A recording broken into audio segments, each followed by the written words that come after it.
Arab Israel তিনটা যুদ্ধে আরবেরা পারেনি কেন? এরা হচ্ছে দিনের বেলা যুদ্ধ করে, রাতের বেলা ড্যান্স পার্টি করে, মুখে নাই দাড়ি, চাছা মুখ, তথা যুদ্ধ করতেছে আরব জাতীয়তাবাদের কারণে। আপনি 1971 যুদ্ধ করেছেন কেন? বাংলাদেশ জাতীয়তাবাদ, বাঙালি জাতীয়তাবাদের কারণে, ধর্মের কারণে নয়।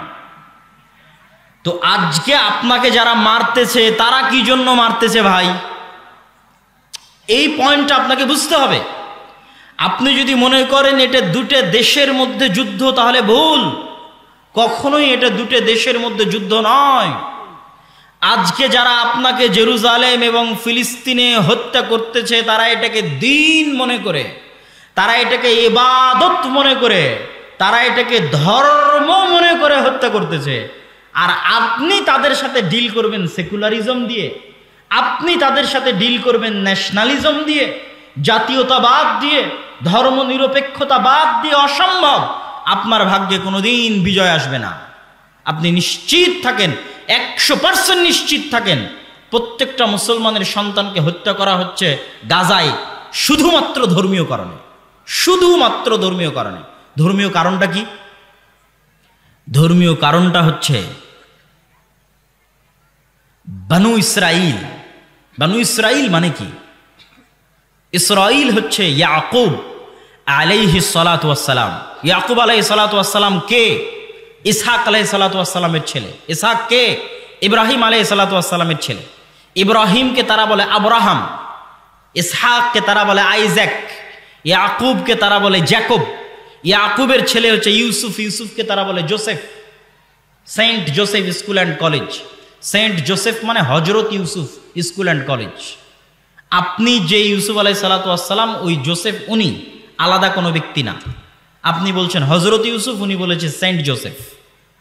তাহলে পৃথিবীর এই তিনটে আসমানি ধর্ম হচ্ছে আব্রাহামিক রিলিজিয়ন বা সেমেটিক রিলিজিয়ন, তথা ইব্রাহিম আলাইহিস সালাতু ওয়াস সালামের পক্ষ থেকে পাওয়া ধর্ম বা সেমেটিক ধর্ম। সেমেটিক মানে কি? নূহ আলাইহিস সালাতু ওয়াস সালামের 3 ছেলের এক ছেলে হচ্ছে সাম, আর এক ছেলে ইয়াফেস, আর এক ছেলে হাম। যারা নৌকাতে উঠেছিলেন 3 ছেলে, যাদেরকে আল্লাহ বাঁচিয়ে রেখেছিলেন মুমিন হিসেবে, তাদের একজন সাম, তাদের একজন ইয়াফেস, তাদের একজন হাম। যাদের গায়ের রং মেটে হয় আমাদের মতো, আরবদের মতো ধূসর হয়, তারা হচ্ছে সামের বংশধর। যাদের গায়ের রং সম্পূর্ণ সাদা হয় ইউরোপিয়ানদের মতো, রাশিয়ানদের মতো, তারা হচ্ছে ইয়াফেসের বংশধর। যাদের গায়ের রং সম্পূর্ণরূপে কালো হয়, তারা হচ্ছে হামের বংশধর। তো দুনিয়াতে আল্লাহ যত নবী পাঠিয়েছেন সব পাঠিয়েছেন সামের বংশে। এই জন্য তিনটা ইসলাম, ইহুদি, খ্রিস্টানকে বলা হয় সেমেটিক রিলিজিয়ন, তথা সবগুলো সাম থেকে সেমেটিক, সবগুলো সামের বংশে। এখানে আরও একটা মজার জিনিস যদি আপনারা মনে রাখতে পারেন, রাখবেন। যারা ইউরোপ আমেরিকায়, যারা অনলাইনে শুনতেছেন, তারাও মনে রাখতে পারেন। আপনাদের যাওয়ার ভাগ্য হলে মনে রাখবেন, না হলে রাখবেন না। কিন্তু যারা অনলাইনে শুনছেন তারা মনে রাখতে পারেন। যারা সাদা চামড়ার, তাদের সাদা চামড়া নিয়ে গর্ব আছে। ওরা বাহিরে যতই মিষ্টি কথা বলুক, ভিতরে সাদা চামড়ার গর্বে ভরা। আপনি যেমন এখান থেকে ইন্ডিয়া গেলে আপনাকে বাঙালি বলে ছোট করবে, এখান থেকে পাকিস্তান গেলে বাঙালি বলে ছোট করবে, ঠিক আবার আরবে গেলে বাঙালি বলে ছোট করবে। তো ঠিক তখন ইউরোপে যাবেন, তখন গোটা এশিয়া বলে ছোট করবে। গোটা ইন্ডিয়া, পাকিস্তান, বাংলাদেশ, চীন সব মিলে হচ্ছে এশিয়া। এরা হচ্ছে এশিয়া থেকে আসছে, এশিয়া বলে ছোট করবে, কেন এদের গায়ের রং সাদা নয়। তো আপনি যতই ওদের নাগরিকত্ব নেন, এই চামড়া যদি পরিবর্তন না করতে পারেন, তাহলে কোনো না কোনো এক সময় গিয়ে আপনি ডিসক্রিমিনেশনের শিকার হবেন। মজার জিনিস কি? মজার জিনিস হচ্ছে তারা যেই সাদা চামড়ার গর্ব করে, আবার তারা যেই নবীর অনুসরণ করে। খ্রিস্টানেরা যদি, ইউরোপ আমেরিকার খ্রিস্টানেরা যদি সাদা চামড়ার গর্ব করে, নবীর অনুসরণ করে কোন নবী? ঈসা আলাইহিস সালাম। ঈসা আলাইহিস সালাম সাদা চামড়ার ছিলেন না। আমার নবী যেই চামড়ার, ঈসা আলাইহিস সালাম ওই চামড়ার। কথা কি আমার বুঝতে পারছেন? কেন ঈসা আলাইহিস সালাম হচ্ছে সামের বংশধর, সেমেটিক রিলিজিয়ান। আরবে জন্মগ্রহণ করেছেন ঈসা আলাইহিস সালাম, ফিলিস্তিনে জন্মগ্রহণ করেছেন। ঈসা আলাইহিস সালাম ও ইব্রাহিমের সন্তান, মুহাম্মদ সাল্লাল্লাহু আলাইহি ওয়াসাল্লাম ইব্রাহিমের সন্তান। তাহলে ওরা যে সাদা চামড়ার গর্ব করে, সাদা চামড়ায় আল্লাহ কোনো নবী পাঠায়নি। সব নবী আল্লাহ সুবহানাহু ওয়া তাআলা পাঠিয়েছেন নূহের সন্তান সামের বংশে।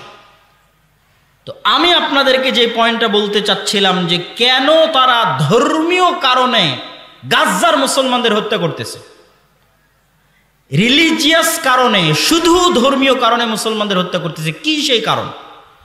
তো ইব্রাহিমের ছেলে ইসহাক বা আইজাক, ইসহাকের ছেলে ইয়াকুব বা জ্যাকব, ইয়াকুবের ছেলে ইউসুফ বা জোসেফ আলাইহিমুস সালাতু ওয়াস সালাম, তারপরে একের পর এক ইউসুফ আলাইহিস সালাতু ওয়াস সালাম উনি মিশর, ফিলিস্তিন থেকে বিক্রি হয়ে চলে গেলেন মিশরে, মিশরে মন্ত্রী হলেন, তারপরে উনি দুনিয়া থেকে বিদায় নিলেন।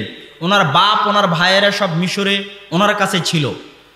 তার 300 বছর পর বা 100-150 বছর পর ওনার বংশধরেরা ফেরাউনের কাছে গোলাম হয়ে গেল। তারপরে ওনার বংশী জন্ম নিল মুসা। মুসা আলাইহিস সালাম সবাইকে নিয়ে চলে আসলেন নদীর এপারে, পুনরায় ফিলিস্তিনে। ফেরাউন নদীতে ডুবে মারা গেল। পুনরায় ফিলিস্তিনে ঢুকবেন, সিনাই মরুভূমিতে ঘুরপাক খাচ্ছেন। তারপরে আস্তে আস্তে আসলো সেই বংশে দাউদ, আস্তে আস্তে আসলো সেই বংশে সুলাইমান, তারপরে আস্তে আস্তে সেই বংশে আসলো ঈসা, তারপরে আস্তে আস্তে সেই বংশে আসলো ইয়াহইয়া, সেই বংশে আসলো জাকারিয়া। তাহলে ইব্রাহিম থেকে শুরু করে এই পর্যন্ত সব নবী আসলো ইসহাকের বংশে, ইয়াকুবের বংশে। আর ইব্রাহিম ওই যুগেই তার আরেক ছেলেকে ফিলিস্তিন থেকে 1500 কিলোমিটার দূরে পায়ে হেঁটে আরেক স্ত্রী আরেক ছেলেকে রেখে আসলেন মক্কায়। এটাই হচ্ছে আল্লাহর অলৌকিকত্ব, আল্লাহ সুবহানাহু তাআলার নিজাম, পৃথিবী পরিচালনায় আল্লাহর নিজাম। আল্লাহ এইভাবেই পৃথিবীর সিস্টেমটা সাজাবেন। তো ইব্রাহিম আলাইহিস সালাতু ওয়াস সালাম ওই যুগে তার আরেক স্ত্রী আরেক ছেলেকে রেখে আসলেন কোথায়? কাবার পাশে। তাওরাত, জবুর, ইনজিল সব বইয়ের মধ্যে আছে ইব্রাহিমের আরেক ছেলে ইসমাইল, নাম সহ উল্লেখ করা আছে। তারাও বিশ্বাস করে আবুল আরব, আরবদের পিতা হচ্ছে ইসমাইল। সমস্যা কি? সমস্যা হচ্ছে তারাও অপেক্ষায় ছিল শেষ নবী আসবে তাদের উদ্ধারের জন্য। ইহুদিরা দুইবার অপেক্ষায় ছিল যে তাদের উদ্ধারের জন্য কেউ আসবে। এক, ঈসা আলাইহিস সালামের আগমনের পূর্বে তারা অপেক্ষায় ছিল ঈসা মাসিহ কেন বলা হয়, আবার মাসিহুদ দাজ্জাল কেন বলা হয়। ঈসার সাথেও মাসিহ, দাজ্জালের সাথেও মাসিহ। মাসিহ মানে কি? উদ্ধারকারী। তো ঈসা মাসিহ মানে ঈসা উদ্ধারকারী, মাসিহুদ দাজ্জাল মানে দাজ্জাল উদ্ধারকারী। তো ঈসা আলাইহিস সালাতু ওয়াস সালাম উদ্ধারকারী হিসেবে এসেছিলেন ইহুদিদেরকে উদ্ধার করার জন্য। তারা ঈসা আলাইহিস সালাতু ওয়াস সালামকে অপবাদ দিয়ে হত্যা করলো তাদের বিশ্বাস অনুযায়ী। আর কোরআনের বিশ্বাস অনুযায়ী, আমাদের বিশ্বাস আল্লাহ উঠিয়ে নিলেন, হত্যা করতে পারেনি। কিন্তু এই হত্যার আযাবে তারা জেরুজালেম থেকে বিতাড়িত হয়ে গেল। ওই বিতাড়িত হওয়ার সময় ইহুদিরা সব একটা প্রায় 3টা ইহুদি গোত্র এসে জমা হলো মদিনাতে। বানু কুরাইজা, বানু কায়নুকা, বানু নাজির। ইহুদিরা তো মক্কায় আসার কোনো অপশন নাই। ইহুদিরা তো বানু ইসরাইল, ফিলিস্তিন অথবা মিশর। মিশরে ছিলেন ইউসুফ আলাইহিস সালাম, আর ফিলিস্তিনে তাদের বাপদাদা যারা ছিল সেখানে। তারা মদিনায় কেন? তারা মদিনায় আসছিল অপেক্ষা করতে মুহাম্মদ সাল্লাল্লাহু আলাইহি ওয়াসাল্লামের। তারা জানতো মুহাম্মদ সাল্লাল্লাহু আলাইহি ওয়াসাল্লাম আসবে, ওখানে প্রেরিত হবেন। কিন্তু তারা ভাবছিল যে তাদের মধ্যে প্রেরিত হবেন, তথা বানু ইসরাইলে প্রেরিত হবেন, ইসহাকের বংশে প্রেরিত হবেন, ইয়াকুবের বংশে প্রেরিত হবেন। কিন্তু আল্লাহ পাঠিয়ে দিলেন ইসমাইলের বংশে। কিন্তু মুহাম্মদ সাল্লাল্লাহু আলাইহি ওয়াসাল্লামের পাওয়ারের জায়গা কি, ক্ষমতার জায়গা কি? যে মুহাম্মদ সাল্লাল্লাহু আলাইহি ওয়াসাল্লামও ইব্রাহিমের বংশধর। এখানেই হচ্ছে বিপদ, যে তাহলে শেষ নবী মুহাম্মদ সাল্লাল্লাহু আলাইহি ওয়াসাল্লাম ইব্রাহিমের বংশধর, আর যত নবী আগে এসেছিলেন বানু ইসরাইলে সবাই ইব্রাহিমের বংশধর। তাহলে কোনো দিক থেকে মুহাম্মদ সাল্লাল্লাহু আলাইহি ওয়াসাল্লাম তাদের চেয়ে কমে নন। তাহলে এবার আল্লাহর যত ফজিলত, যত দয়া, যত রহমত তাদের তাওরাতে লেখা আছে, ইনজিলে লেখা আছে, সব পাবে মুহাম্মদ সাল্লাল্লাহু আলাইহি ওয়াসাল্লাম আর তার উম্মতেরা, যারা মুহাম্মদ সাল্লাল্লাহু আলাইহি ওয়াসাল্লাম অনুসরণ করবে। তারা এই জায়গায় তাদের সুপারিয়রিটি ধাক্কা খেল। সুপারিয়রিটি, হিন্দুদের মধ্যে যেমন 4টা ভাগ আছে, তার মধ্যে সবচেয়ে উপরে আছে ব্রাহ্মণ। ব্রাহ্মণেরা হচ্ছে সুপারিয়রিটি, যে আমরা খোদার মাথা থেকে তৈরি হয়েছি, আমরাই পৃথিবীর শাসক আর বাকি সব গোলাম। তো ওদের মধ্যে দীর্ঘদিনে একটা সুপারিয়রিটি চলে এসেছিল। আমাদের জন্য জান্নাত থেকে মান্না সালওয়া এসেছে, আমাদের জন্য মরুভূমিতে আল্লাহ পাথর ফেটে ঝর্ণা তৈরি করেছে, আমাদের জন্য আল্লাহ ফেরাউনকে ডুবিয়ে হত্যা করেছে, আমরা দাউদ আর সুলাইমানকে সাথে করে নিয়ে পৃথিবীর সবচেয়ে শ্রেষ্ঠ রাজত্ব কায়েম করেছিলাম। সুপারিয়রিটি। সুতরাং শেষ নবী আসলে আমার মধ্যেই আসতে হবে, আমাদের বংশে আসতে হবে। যখনই শেষ নবী আসলেন ইসমাইল আলাইহিস সালাতু ওয়াস সালামের বংশে, তখন বানু ইসরাইলের সুপারিয়রিটি ধাক্কা খেল, আঘাতপ্রাপ্ত হলো। আর এই সুপারিয়রিটি থেকে তাদের হিংসা তৈরি হলো। সেই হিংসা থেকে তারা মুহাম্মদ সাল্লাল্লাহু আলাইহি ওয়াসাল্লামকে হত্যা করতে চাইল। আর মুহাম্মদ সাল্লাল্লাহু আলাইহি ওয়াসাল্লামের সাথে বেঈমানি করতে থাকলো মদিনায়, মদিনা সনদের চুক্তিতে স্বাক্ষর করার পরে। ওই হিংসার জায়গা থেকেই আজ অবধি, ওই হিংসার জায়গা থেকেই যে না, বানু ইসমাইল, মুহাম্মদ সাল্লাল্লাহু আলাইহি ওয়াসাল্লাম এবং তার অনুসারীদের অস্তিত্ব পৃথিবীতে রাখা যাবে না।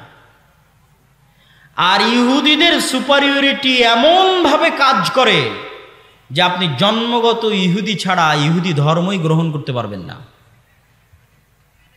আপনি যদি জন্মগত ইহুদি হন তাহলে ইহুদি, আর যদি জন্মগত ইহুদি না হন, ইহুদি ধর্ম গ্রহণ করার কোনো কায়দা নাই। এটা হচ্ছে তাদের সুপারিয়রিটি। আর ইসলাম হচ্ছে ব্যাপক একটা ভয়ঙ্কর সর্বগ্রাসী দিন। তুমি হিন্দু হও, বৌদ্ধ হও, খ্রিস্টান হও, সবাই এই দিনে প্রবেশ করতে পারবে। এটা হচ্ছে এই দিনের সবচেয়ে পজিটিভ এবং প্লাস পয়েন্ট। এই জায়গা থেকে তাদের অন্তরে হিংসা তৈরি হলো, এবং সেই হিংসার জায়গা থেকে তারা মনে করে, আমি যদি এক বাক্যে যদি বলি, তারা মনে করে যে আপনাকে হত্যা করাও তার অধিকার, আপনার স্ত্রীকে তুলে নিয়ে যেয়ে ভোগ করাও তার অধিকার, আপনার শিশুকে জবাই করাও তার অধিকার। এটা অধিকার মনে করে। মুখে বলতে পারে না, কিন্তু কাজে দেখেন, কাজে বুঝতে পারছেন। মুখে বলতে পারে না, আধুনিক সভ্য বিশ্বের জন্য বলতে পারে না, কিন্তু কাজে বুঝতে পারছেন যে এটা তারা নিজেদের অধিকার মনে করে। অধিকার মনে করে ধর্মীয় কারণে নিজেদের শ্রেষ্ঠত্ব টিকিয়ে রাখতে বানু ইসমাইলের সন্তানদের হত্যা করতেছে। আর আরো একটা জিনিস আশ্চর্য হচ্ছে, তাদের দিনে যেমন তাওহীদের সবচেয়ে নিকটবর্তী দিন, যেমন অন্য দিনগুলোর মধ্যে তাওহীদের সবচেয়ে নিকটবর্তী দিন হচ্ছে ইহুদি ধর্ম। আমরা মুসলমানেরা যে তাওহীদে বিশ্বাস করি, এটা সবচেয়ে নিকটবর্তী। তারাও মসজিদে গিয়ে সালাত আদায় করে 3 ওয়াক্ত, আমরা আদায় করি 5 ওয়াক্ত। তাদের মসজিদকে বলা হয় সিনাগগ। তাদের মেয়েরাও পৃথিবীর অন্য আর যে কোনো অঞ্চলের মেয়েদের চাইতে বেশি হলেও শালীনতা বজায় রাখার চেষ্টা করে। তারা তাদের মধ্যে সুদ খায় না, তাদের অভ্যন্তরে মদ খায় না, কিন্তু সারা পৃথিবীর মানুষ যেন সুদ খায় আর সারা পৃথিবীর মানুষ যেন মদ খায়, এই জন্য তারা সবচেয়ে বেশি চেষ্টা করে। এটা হচ্ছে সুপারিয়রিটি থিঙ্কিং থেকে, যে আমি মদ খাবো না, আমি সুদ খাবো না, কিন্তু দুনিয়ার সব মুসলমান যেন মদ খায়, দুনিয়ার সব মুসলমান যেন বিড়িখোর হয়, দুনিয়ার সব মুসলমান যেন জুয়াখোর হয়, আর ওর ছেলেটা হবে বিজ্ঞানী। ওই জন্য জন্মের আগে থেকেই সন্তান যখন মায়ের পেটে, তখন থেকেই ইহুদি মা অঙ্ক করে, অঙ্ক যেন তার সন্তান সবচেয়ে মেধাবী হিসেবে পৃথিবীতে আসে। আর ওরাই সবচেয়ে বেশি অর্থ ইনভেস্ট করে যেন আপনার ছেলেরা ফ্রি ফায়ার খেলে, আপনার ছেলেরা পাবজি খেলে, আপনার ছেলেরা মদ খায়, আপনার ছেলেরা জুয়া খায়, আপনার ছেলেরা নেশা করে। কেন? যখন এরা নেশা করবে, মদ খাবে, জুয়া খেলবে, তখন এরা গরু ছাগল। এরা তখন আর চিন্তা করতে পারবে না যে স্বাধীন মানুষ কেমনে হয়। ওই যে মুসা আলাইহিস সালাম যদি ফেরাউনের গোলামি করে বড় হতেন, চিন্তা করতে পারতেন না যে স্বাধীন মানুষের সুযোগ সুবিধা কি, মানুষের আত্মমর্যাদা, আত্মসম্মান কি। যখন ফেরাউনের বাড়িতে বড় হয়েছেন, তখন বুঝেছেন যে আমার কওমকে তো জুলুম করছে, আমার রক্তের বানু ইসরাইলের উপর তো অত্যাচার হচ্ছে। তাহলে যখনই আপনি নেশাখোর, যখনই মদখোর, তখন মানুষের জায়গা থেকে নিচে নেমে গেছে। যখনই জুয়াখোর, মানুষের জায়গা থেকে নিচে নেমে গেছে। আপনার মেধা কাজ করবে না, আপনার বিবেক কাজ করবে না, তখন গরু ছাগলের মতো আপনাকে জবাই করা যাবে, গরু ছাগলের মতো আপনাকে হত্যা করা যাবে। আর সারা পৃথিবীতে মুসলমানেরা গরু ছাগলের মতোই। আমি নিজে চোখে দেখে বলতেছি, দূরবীন দিয়ে দেখে বলতেছি। তার সবচেয়ে বড় উদাহরণ হচ্ছে লিবিয়ার কোনো বন্দর থেকে, ভূমধ্য সাগর থেকে যে বাতাস দিয়ে ফুলানো নৌকায় সারা পৃথিবী থেকে মুসলমানেরা জমা হয়েছে, অবৈধ পথে ইউরোপে ঢুকবে। তাই বাংলাদেশ থেকেও গেছে শত শত, পাকিস্তান থেকে গেছে, ইয়েমেন থেকে গেছে, সিরিয়া থেকে গেছে। নারী পুরুষ গাদাগাদি করে 400-500 জন রোহিঙ্গাদের মতো ওই নৌকাতে আছে। লিবিয়ার সমুদ্র বন্দর থেকে নৌকাটা ছাড়বে, হয় সমুদ্রে ডুবে মরে যাবে রাতের বেলা, আর না হয় কোনো ইউরোপিয়ান কান্ট্রি ওদেরকে ভিক্ষা দিবে, নাগরিকত্ব, শরণার্থী, গোলামের জিন্দেগি। এই জন্য ফ্রান্সের আইফেল টাওয়ারে রাত 12টা-1টার সময় যখন আমরা ওখানে ছিলাম, ওই ফ্রান্সের আইফেল টাওয়ারের আশেপাশে যতগুলো মদ খাচ্ছে, জুয়া খেলতেছে, বিড়ি সিগারেট খাচ্ছে, সবগুলো মুসলমান, সবগুলো যারা ওই সমস্ত দেশ থেকে আসছে যেই দেশকে ফ্রান্স শাসন করত, নাইজেরিয়া, আলজেরিয়া, লিবিয়া, ওই দেশগুলো থেকে আসছে। আর রাত 12টা-1টায় বসে মদ, জুয়া, গাঁজা, বাস। আর ইহুদি তার সন্তানকে জন্মের পর থেকে পড়াচ্ছে, শিক্ষা দিচ্ছে, ওকে স্বাধীন মানুষ হিসেবে তৈরি করতেছে। তাহলে তাদের সবচেয়ে বড় প্রজেক্ট কি?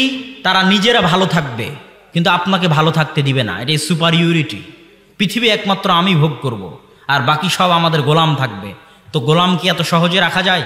গোলাম রাখতে হলে এদেরকে মদখোর, জুয়াখোর, গাঞ্জাখোর না বানালে কি গোলাম রাখা যাবে? এদেরকে যদি গেমের নেশায় মত্ত না করা যায় তাহলে কি এদেরকে গোলাম রাখা যাবে? অস্ত্রপাতি আমার হাতে থাকবে, এদেরকে অস্ত্রপাতি বানাতে দিব না। আমার ছেলে মেয়েরা হচ্ছে জ্ঞান গবেষণা শিখবে, এরা হচ্ছে বিশ্বকাপ, ফুটবল এগুলো নিয়ে পড়ে থাকবে, বিনোদন আর পর্যটন নিয়ে পড়ে থাকবে। দুবাই কি করছে, কাতার কি করছে? ওই সেম থিঙ্কিং, যে তুমি বিনোদন আর পর্যটন নিয়ে পড়ে থাকো, আর কাতার আর দুবাইয়ের পাশে ইসরায়েল কি করতেছে। শুধু তাই নয়, আরব আমিরাত, কুয়েত, কাতার, তাদেরকে এরা শিক্ষা দিচ্ছে যে তোমরা ছেলে হোক মেয়ে হোক 2টা করে সন্তান নাও, আর 2টা করে সন্তান নিবা, আর গাড়ি হবে যে আমরা যেরকম যে প্রিমিয়াম ছোট গাড়িতে আসলাম, এই ছোট গাড়ি, যেই ছোট গাড়িতে পিছনে 2 জন বসবে আর সামনে ড্রাইভার এবং ড্রাইভারের পাশে একজন। আর ইসরায়েলে যান, কয়টা ইহুদি ফ্যামিলির এই ছোট গাড়ি আছে? সবগুলো ইহুদি ফ্যামিলির জিপ আছে, বড় গাড়ি। কেন? ওদের সবার যে 7টা-8টা করে সন্তান। কেন? ওরা ওদের মধ্যে নিজেরা শিখে এবং শিখায় যে তোমরা বেশি করে ছেলে মেয়ে নাও, আর ওরাই সারা পৃথিবীর মানুষকে শিখায় যে তোমরা বেশি করে ছেলে মেয়ে নিও না, কম ছেলে মেয়ে নাও। এই জন্য আল্লাহ এদের কথা কোরআনে বলেছে যে এরা হচ্ছে দ্বিচারী জাতি, দ্বিচারী সমাজ। তাদের ভিতর একরকম, তাদের বাহির আর এক রকম। পুরোটাই হচ্ছে হিংসার কারণে, যেন আপনাকে সমূলে ধ্বংস করে দেওয়া যায়। কিন্তু আপনি তার দোষ দিয়ে কি করবেন? দোষ তো আমাদেরই। আমরা মদ, জুয়া, গাঞ্জা নিয়ে ব্যস্ত। তাহলে এই যারা মদ খাচ্ছে, জুয়া খাচ্ছে, গাঞ্জা খাচ্ছে, এদের হাতে বিজয় হবে? জেরুজালেম, মসজিদে আকসা, ও সম্পূর্ণ দিনের জন্য যুদ্ধ করতেছে, আর দিনের বিজয়ের জন্য। আর ওই পাশেই যারা আছে তাদের না দিনের নামগন্ধ আছে, না আল্লাহর রাসূলের সুন্নাতের অনুসরণের নামগন্ধ আছে, না আল্লাহ সুবহানাহু ওয়া তাআলার কোনো আদেশ মানার কোনো নামগন্ধ আছে। তাহলে আল্লাহ কাদেরকে বিজয়ী করবে?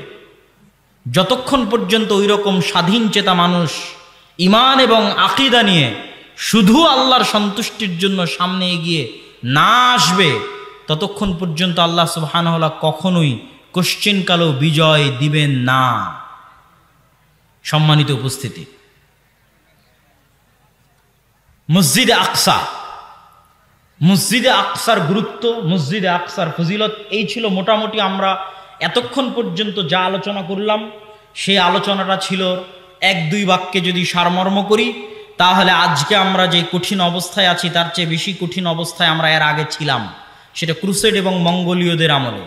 সেখান থেকে আমরা কেমনে নাজাত পেয়েছি, আজকে কেমনে নাজাত পেতে পারি, আর আজকে আমরা সারা পৃথিবীতে যে সমস্যাগুলো ফেস করতেছি এটা কি কারণে ফেস করতেছি, সেটাও আমি আজকে আমার এই আলোচনায় তুলে ধরলাম। এখন আমরা সংক্ষিপ্তভাবে মসজিদে আকসার গুরুত্ব এবং ফজিলত আপনাদের সামনে তুলে ধরে আমার বক্তব্যের শেষের দিকে যাওয়ার চেষ্টা করব।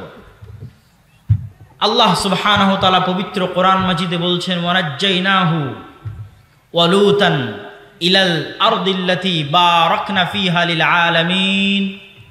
আমি লূতকে আশ্রয় দিয়েছি এই মাটিতে, ইব্রাহিমকে আশ্রয় দিয়েছি এই মাটিতে, যেখানে আমি বরকত রেখেছি সারা পৃথিবীর মানুষের জন্য।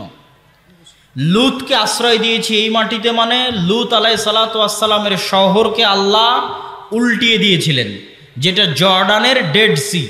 তো উল্টে দেওয়ার পর লূত আলাইহিস সালামকে আল্লাহ কোথায় আশ্রয় দিলেন? সেটা জেরুজালেম। ইব্রাহিম আলাইহিস সালাতু ওয়াস সালামকে আশ্রয় দিয়েছি মানে ইব্রাহিমের পিতা আজর এবং নমরুদ তাকে ইরাকের ব্যাবিলন শহর থেকে তাড়িয়ে দেওয়ার পর তিনি হিজরত করে কোথায় আশ্রয় নিয়েছিলেন? সেটা জেরুজালেম। ওটার কথা আল্লাহ কোরআনে বলছে, ওই মাটিতে আশ্রয় দিয়েছে লূতকে, ওই মাটিতে আশ্রয় দিয়েছি ইব্রাহিমকে, যেই মাটিতে আমি বরকত রেখেছি সারা পৃথিবীর মানুষের জন্য। বারাকনা ফিহা লিল আলামিন, জেরুজালেমের মাটিতে বরকত রেখেছি সারা পৃথিবীর মানুষের জন্য। এই বরকতের কথা আল্লাহ সুবহানাহু ওয়া তাআলা আর এক আয়াতে বলছেন, সুবহানাল্লাযী আসরা বিআবদিহি লাইলাম মিনাল মাসজিদিল হারাম ইলাল মাসজিদিল আকসা আল্লাযী বারাকনা হাওলাহু। আমি আমার বান্দা মুহাম্মদ সাল্লাল্লাহু আলাইহি ওয়াসাল্লামকে সফর করিয়েছি মক্কার মসজিদে হারাম থেকে মসজিদে আকসা পর্যন্ত। কোন মসজিদে আকসা? আল্লাযী বারাকনা হাওলাহু, যেই মসজিদে আকসার চারপাশ আমি ঘিরে রেখেছি বরকত দিয়ে। বলেন আল্লাহু আকবার। মসজিদে আকসার চারপাশ আল্লাহ সুবহানাহু ওয়া তাআলা ঘিরে রেখেছেন বরকত দিয়ে। কোরআনে বলছেন, দুইটা আয়াত পেশ করলাম। আর এক আয়াত, ইয়া কওমি দুখুলুল আরদাল মুকাদ্দাসাতা আল্লাতী কাতাবাল্লাহু লাকুম। মুসা আলাইহিস সালাতু ওয়াস সালাম তার কওমকে বললেন, হে আমার জাতি, প্রবেশ করো ওই মাটিতে, ওই শহরে যেটা পবিত্র। আল আরদুল মুকাদ্দাসা, বাইতুল মুকাদ্দাস বলা হয় এই কারণে। আল আরদুল মুকাদ্দাসা, পবিত্র মাটি। ওই মাটিতে তোমরা প্রবেশ করো বিজয় অর্জনের জন্য। আল্লাহ সুবহানাহু ওয়া তাআলা তোমাদের বিজয় দিবে, সেই বিজয় অর্জনের জন্য তোমরা প্রবেশ করো। সম্মানিত উপস্থিতি, এই প্রত্যেকটা আয়াত থেকে স্পষ্টভাবে প্রতীয়মান হলো যে মসজিদে আকসা বরকতময়, মসজিদে আকসার মাটি বরকতময়, জেরুজালেম বরকতময়। আর এটা পৃথিবীতে আল্লাহর ইবাদতের জন্য তৈরি করা দ্বিতীয় মসজিদ। ইন্না আউওয়ালা বাইতিন উযিআ লিন-নাস বিবাক্কা, আল্লাহর ইবাদতের জন্য পৃথিবীতে প্রথম মসজিদ তৈরি হয়েছে মক্কায়। বুখারীর হাদিসে আবু যর গিফারী রাদিয়াল্লাহু তাআলা আনহু থেকে বর্ণিত। আর দ্বিতীয় মসজিদ হচ্ছে মসজিদে আকসা। আল্লাহর নবী বললেন, দুটার মধ্যে ব্যবধান 40 বছর, তথা মক্কার মসজিদে হারামের 40 বছর পর মসজিদে আকসা তৈরি হয়েছে। মসজিদে আকসা পৃথিবীতে আল্লাহর ইবাদতের জন্য তৈরি হওয়া দ্বিতীয় মসজিদ। আর 3টা মসজিদে জিয়ারত করা যায়। 3টা মসজিদে সালাত আদায়ে অন্য যে কোনো মসজিদের চাইতে সালাত আদায়ের বেশি নেকি রয়েছে। এই 3টা মসজিদ হচ্ছে মসজিদে হারাম মক্কা, মসজিদে নববী এবং আল মসজিদ আল আকসা। সম্মানিত উপস্থিতি, মসজিদে আকসার বিজয়ের বিস্তারিত ঘটনাগুলো অন্য আর বক্তব্যে, গতকাল বা তার আগের যে বক্তব্য আছে সেই বক্তব্যগুলোতে বিস্তারিত আলোচনা করা আছে। কিভাবে ইউশা বিন নুন মসজিদে আকসা বিজয় করলেন, কিভাবে দাউদ আলাইহিস সালাতু ওয়াস সালাম মসজিদে আকসা বিজয় করলেন, কিভাবে ওমর রাদিয়াল্লাহু তাআলা মসজিদে আকসা বিজয় করলেন। আর আজকে আমরা ওইটার পরবর্তী আলোচনাটা আপনাদের সামনে পেশ করলাম, যে সালাহুদ্দিন আইয়ুবী কিভাবে মসজিদ আকসা বিজয় করলেন, আর কিভাবে মুসলমানরা ক্রুসেডার এবং মঙ্গোলীয়দের হাত থেকে নাজাত পেল। আর আজকের যুগে মুসলমানদের এই অবস্থা কেন হলো এবং এখান থেকে কেন নাজাত পাবে, এইটা ছিল আমাদের আজকের আলোচনা। যারা এই আগের ইতিহাসগুলো দেখতে চাইবেন, ইউশা বিন নুনের ইতিহাস, দাউদ আলাইহিস সালাতু ওয়াস সালামের মসজিদে আকসা বিজয়ের ইতিহাস, অথবা ওমর রাদিয়াল্লাহু তাআলা আনহুর মসজিদে আকসা বিজয়ের ইতিহাস, এই পুরো ইতিহাস 3 পর্বে এতেসাম টিভিতে সম্পূর্ণ ডকুমেন্টারি আকারে আমরা 2 বছর আগে ভিডিও হিসেবে দিয়ে রেখেছিলাম। জেরুজালেম নামে, মসজিদে আকসা নামে এতেসাম টিভিতে 3 পর্বে আপনারা পাবেন। আর স্বাভাবিক এখন প্রায় প্রতিদিনই যেহেতু এই বিষয়ে আলোচনা আছে, সুতরাং সেগুলোতেও পাবেন। আমি আমার বক্তব্যের শেষে আজকে আমাদের যে উদ্দেশ্যে এই প্রোগ্রামটা আয়োজিত, আমি আপনাদের এই অঞ্চলে দাওয়াতি সফরে এসেছি। পুরো সাপাহার অঞ্চলে আমি একদিন সময় দিয়েছি। সাপাহার অঞ্চলের জবাই, সাপাহার অঞ্চলের ওইটা শিমুলডাঙ্গা নাকি কি বলে ওই জায়গা, হ্যাঁ, পাহাড়ি পুকুর, প্রায় 4টে জায়গায় আমি দাওয়াতি সফরে অংশগ্রহণ করেছিলাম এবং মক্তব উদ্বোধন করে দিয়ে গেছিলাম। যদিও আলহামদুলিল্লাহ অন্য অঞ্চলের তুলনায় এই অঞ্চলে মসজিদ ভিত্তিক দিন শিক্ষা শক্তিশালী। তারপরেও আমরা চাই যে এই অঞ্চলের মসজিদগুলোতে শুধু মুসলমানের সন্তানেরা কোরআন শিখবে তা নয়, বরং পরিপূর্ণ দিনের জ্ঞান যেন পায় এবং এটা একটা মাদ্রাসার মতো শিক্ষা প্রতিষ্ঠানের মতো পরিচালিত হয়।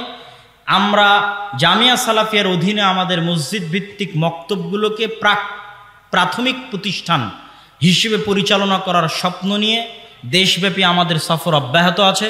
এখন পর্যন্ত 4টি জেলার 126টি মসজিদে সফর করে প্রায় 250-এর অধিক মক্তব আমরা উদ্বোধন করেছি এবং সেই কেন্দ্রিকই মূলত আদ-দাওয়া ইলাল্লাহর অধীনে আদ-দাওয়া ইসলামী সেন্টার এবং আদ-দাওয়া ইসলামী সম্মেলন আয়োজিত হচ্ছে। এবং আমি এইভাবেই এবছর প্রোগ্রামগুলোকে সাজিয়ে সেই প্রোগ্রামগুলো আয়োজনের ব্যবস্থা এইভাবেই করা হয়েছে এবং এই প্রোগ্রামগুলোর মাধ্যমে এই সমস্ত দিনী কাজ, দাওয়াতি কাজ সুন্দর সাবলীলভাবে পরিচালিত হোক, মসজিদ ভিত্তিক দিন শিক্ষা শক্তিশালী হোক। শুধু মসজিদ এসি আর টাইলস দিয়ে বানিয়ে রাখলাম আর মসজিদের আশেপাশে সব মদখোর জুয়াখোরে পরিপূর্ণ থাকলো, এই মসজিদ দিয়ে দেশ এবং জাতির কোনো কাজ, কোনো উপকার হবে না। মসজিদ যদি ভাঙ্গা বেড়ারও হয়, ভাঙ্গা টিনেরও হয়, কিন্তু মসজিদে শিক্ষার ব্যবস্থা থাকে, তাহলে অন্তত শিক্ষার আলো মানুষের মধ্যে পৌঁছে গেলে তারা খোলা মাঠে হলেও সালাত আদায় করবে। এই বিশ্বাস, এই চাওয়া, এই দাবি নিয়ে আমরা মসজিদ কমিটি, এলাকার লোকজন তাদের সামনে আমরা বলছি, আমাদের প্রস্তাব রাখতেছি। আমরা মসজিদগুলোতে দিন শিক্ষার ব্যবস্থাকে শক্তিশালী এবং চাঙ্গা করতে চাই। প্রতিটি মসজিদ হোক দিন শিক্ষার প্রথম পাঠশালা, এটা আমাদের মূল দাবি। এই দাবি নিয়ে আমাদের সফর অব্যাহত আছে এবং আমাদের প্রোগ্রামও অব্যাহত আছে। আজকের এই প্রোগ্রামে আপনারা যারা উপস্থিত হয়েছেন তারা আল্লাহ সুবহানাহু ওয়া তাআলার সন্তুষ্টির জন্য ওয়ামিম্মা রাযাকনাহুম ইউনফিকুন, আল্লাহ আপনাদের টাকা চায়নি। আল্লাহ সুবহানাহু ওয়া তাআলা বলছেন, তোমার পকেটে যে টাকা আছে এটা আমিই দিয়েছি। মিম্মা রাযাকনা, আমি দিয়েছি। তোমার টাকা দান করতে বলছি তা নয়, বরং আমি দিয়েছি, সেটা থেকে কিছু খরচ করতে বলছি তোমাদেরকে আল্লাহর রাস্তায়, আল্লাহর সন্তুষ্টির জন্য। আপনার অর্থ দিয়ে যদি একজন মুসলমানের সন্তানও পবিত্র কোরআনের একটি আয়াতও শিখে, পবিত্র কোরআনের একটি আরবি অক্ষরও শিখে, সেটা আপনার জন্য যুগ যুগ যাবৎ সাদাকায়ে জারিয়া হিসেবে থেকে যাবে। যেমন আজকে আমরা যারা এশার সালাত আদায় করেছি, তারা এশার সালাতে সূরা ফাতিহা পড়ে যা নেকি পেয়েছি, ছোটবেলায় যিনি আমাদের সূরা ফাতিহা শিখিয়েছিলেন তিনি তাই নেকি পেয়েছে, তাকে যিনি শিখিয়েছিলেন তিনিও তাই নেকি পেয়েছে। এইভাবে একদম সাহাবী পর্যন্ত, আল্লাহর নবী পর্যন্ত যতজন এই সূরা ফাতিহা আপনার পর্যন্ত পৌঁছে দিতে পরিশ্রম করেছে, সবাই আপনার সালাতে সূরা ফাতিহা পড়ার পরিপূর্ণ নেকি পেয়েছে। আজকে আপনারা এই মজলিসে অংশগ্রহণ করবেন কোরআন শিক্ষার জন্য, আপনার এটা এমন একটা সাদাকায়ে জারিয়া হিসেবে থেকে যাবে যে আপনার অর্থ দিয়ে কোনো এক মুসলমানের সন্তান কোরআন শিখলো, তার মাধ্যমে আর কেউ শিখলো, তার মাধ্যমে আর কেউ শিখলো। আপনি দুনিয়া থেকে বিদায় নেওয়া 500 বছর হয়ে গেছে, তাও দেখবেন আপনার নেকি চলতেই আছে, চলতেই আছে। এইরকম একটি বৃহৎ শ্রেষ্ঠ সাদাকায়ে জারিয়া থেকে বঞ্চিত না হয়ে আল্লাহ সুবহানাহু ওয়া তাআলার সন্তুষ্টির জন্য এই বিরাট প্রজেক্টে মসজিদ ভিত্তিক আমাদের লক্ষ্য হচ্ছে বাংলাদেশের কোনো মসজিদে যেন মক্তববিহীন না থাকে। আমি চালাই কি আপনি চালান সেটা ব্যাপার নয়, মসজিদে দিন শিক্ষার ব্যবস্থা থাকতে হবে, এটা হলো আমাদের শক্তিশালী দাবি। এবং সেটা খুব ভালোভাবে থাকতে হবে, যেন শুধু কোরআন কেন্দ্রিক না হয় এবং অলসতা না হয়, বরং চাঙ্গা একটা প্রতিষ্ঠান যেভাবে চলে ঠিক সেভাবেই যেন চলে। এবং আমরা ওইভাবেই সামনের দিকে ধীরে ধীরে এগিয়ে যাচ্ছি। আপনারা অবশ্যই এই বৃহৎ প্রজেক্টে আপনাদেরকে আল্লাহ সুবহানাহু ওয়া তাআলা যে রিজিক দিয়েছে, সেই রিজিক থেকে আল্লাহ সুবহানাহু ওয়া তাআলার সন্তুষ্টির জন্য দানের হাত প্রসারিত করবেন। আপনাদের মধ্যে স্বেচ্ছাসেবক ভাইয়েরা যাবে। আমি আমার বক্তব্য শেষ করার পূর্বে আপনাদেরকে কয়েকটা দাওয়াত দিই। আগামী 23 ও 24 নভেম্বর, কই স্বেচ্ছাসেবক ভাইয়েরা কোথায়? আপনারা প্রবেশ করেন। আগামী 23 ও 24 নভেম্বর আল জামিআহ আস-সালাফিয়াহ, ডাঙ্গিপাড়া, পবা, রাজশাহী। 23 ও 24 নভেম্বর ডাঙ্গিপাড়া, পবা, রাজশাহীতে সালাফি কনফারেন্স আছে। উক্ত সালাফি কনফারেন্সে আপনাদেরকে অংশগ্রহণ করার উদাত্ত আহ্বান জানাচ্ছি। পাশাপাশি মাসিক আল ইতিসাম সহ আমাদের যে পত্র পত্রিকাগুলো বের হয়, সেই পত্র পত্রিকাগুলো আপনারা যারা স্টেজে আছেন তারাও এই বৈঠকি দানে অংশগ্রহণ করার চেষ্টা করবেন। মুরব্বী যারা আছেন, স্টেজে যারা আছেন, তারা সকলেই অংশগ্রহণ করার চেষ্টা করবেন। আর বিশেষ করে যারা মিডিয়ার ভাইয়েরা আছে, তারা অনেক বেশি টাকা পয়সা ইনকাম করে মিডিয়া থেকে, এদের সবার কাছ থেকে আজকে দান আদায় করবা। কই রিফাত? সব মিডিয়ার কাছ থেকে আজকে দান আদায় করবা। আর দাওয়া ইলাল্লাহর জন্য, মসজিদ ভিত্তিক দিন শিক্ষার জন্য। জি, আপনারা যারা স্বেচ্ছাসেবক আছেন তারা অবশ্যই ভিতরে প্রবেশ করেন। আমি আমার বক্তব্যের শেষের দিকে চলে এসেছি। মাসিক আল ইতিসাম কেন ব্যতিক্রম? মাসিক আল ইতিসাম এই বাংলাদেশের একমাত্র পত্রিকা যার ফতোয়া বোর্ডে শুধু বাংলাদেশের আলেমেরা বসে না, ভারতের আহলে হাদিসদের সবচেয়ে বড় শিক্ষা প্রতিষ্ঠান জামিয়া সালাফিয়া বানারসের আলেমরাও এই মাসিক আল ইতিসামের ফতোয়া বোর্ডে অংশগ্রহণ করে থাকে। এটা বাংলাদেশের একমাত্র পত্রিকা। এই পত্রিকাটাকে মূল্যায়ন করার চেষ্টা করবেন। আর সালাফি কনফারেন্সে ভারত থেকে আলেম ওলামা আসবে, সৌদি আরব থেকে আলেম ওলামা আসবে। এবার প্রথম সালাফি কনফারেন্স আমাদের, যেখানে আমরা প্রায় 3 দেশের আলেম ওলামাদের পাবো, বাংলাদেশ, ভারত, সৌদি আরব। এইবার আমরা প্রথম সৌদি থেকে আমাদের মেহমানদের নিয়ে আসবো ইনশাআল্লাহ। অতএব এই ব্যতিক্রম সালাফি কনফারেন্সে আগামী 23 ও 24 নভেম্বর আপনাদের অংশগ্রহণের উদাত্ত আহ্বান জানিয়ে মাসিক আল ইতিসাম সহ আমাদের যে বই পুস্তকগুলো আছে স্টেজে পাবেন, সেটা নেওয়ার আহ্বান জানিয়ে আমরা আল্লাহর নিকটে দোয়া করি, হে আল্লাহ, যারা আজকে এই অনুষ্ঠানে অংশগ্রহণ করেছে, এই দানে অংশগ্রহণ করছে, আপনি তাদের এই দানকে কবুল করুন, আল্লাহুম্মা আমিন। হে আল্লাহ, যারা আজকে আমরা এখানে উপস্থিত হয়েছি, মা এবং বোনেরাও এই দানে অংশগ্রহণ করার, বৈঠকি দানে অংশগ্রহণ করার চেষ্টা করবেন। আপনি আমাদের সকলের, যারা মারা গেছে, যারা কবরে চলে গেছে, তাদের কবরের শাস্তিকে মাফ করে দিন, আল্লাহুম্মা আমিন। হে আল্লাহ, আমরা যারা যতদিন পৃথিবীতে বেঁচে থাকবো ততদিন ঈমানের উপর, ইসলামের উপর বেঁচে থাকার তৌফিক দান করুন, আল্লাহুম্মা আমিন। হে আল্লাহ, ফিলিস্তিনে হাজার হাজার মুসলমান, মা, নারী, পুরুষ, শিশু মারা যাচ্ছে, আপনি তাদের এই মৃত্যুকে শহীদি মৃত্যু হিসেবে কবুল করুন, আল্লাহুম্মা আমিন। হে আল্লাহ, আপনি ফিলিস্তিনের মুসলমানদের কষ্টকে, দুঃখ দুর্দশাকে দূর করে দিন, আল্লাহুম্মা আমিন। হে আল্লাহ, ফিলিস্তিনের মুসলমানদের উদ্ধারের জন্য, মসজিদে আকসায় মুসলমানদের পুনরায় সালাত আদায় করতে দেওয়ার জন্য আপনি মুসলমানদের জন্য সুলতান আন নাসিরা, শক্তিশালী শাসক সালাহুদ্দিন আইয়ুবীর মতো শক্তিশালী শাসক পাঠিয়ে দিন, আল্লাহুম্মা আমিন। হে আল্লাহ, মুসলমানদের যে গুনাহের কারণে, যে অপরাধের কারণে, যে আযাবের কারণে আপনি মুসলমানদেরকে মসজিদ আকসার নিয়ামত থেকে, বরকত থেকে বঞ্চিত রেখেছেন, আপনি মুসলমানদের সেই গুনাহকে ক্ষমা করে দিয়ে মুসলমানদেরকে সঠিক রাস্তায়, হেদায়েতের রাস্তায় ফিরে এসে আপনার